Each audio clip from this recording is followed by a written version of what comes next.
রবীন্দ্রনাথ ঠাকুর। আমি ভিক্ষা করে ফিরেতেছিলাম গ্রামের পথে পথে,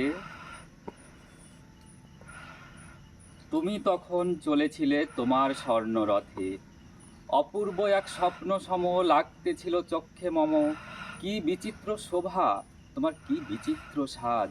আমি মনে ভাবতেছিলেন, এ কোন মহারাজ? আজই শুভক্ষণে রাত পোহালো, ভেবেছিলাম তবে আজ আমার দ্বারে দ্বারে ফিরতে নাই হবে। বাইর হতে নাই হতে কাহার দেখা পেলাম পথে।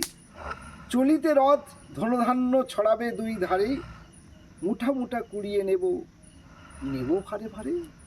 দেখি সহসা রথ থেমে গেল আমার কাছে এসে।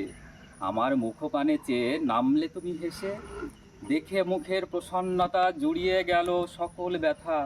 হেনকালে কিসের লাগি তুমি অকস্মাৎ, আমায় কিছু দাও গো বলে বাড়িয়ে দিলে হাত। মরি এ কি রাজাধিরাজ, এ কি রাজাধিরাজ, আমায় দাও গো কিছু।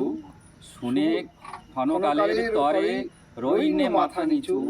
তোমার কি বা অভাব আছে ভিখারি ভিক্ষুকের কাছে? এ কেবল কৌতুকের বসে আমায় প্রবঞ্চনা। ঝুলি হতে দিলেম তুলে একটি ছোট কণা। কৃপণ কবিতা পাঠ করলাম আমি বিধানচন্দ্র হালদার এবং বিশ্বজিৎ বালা।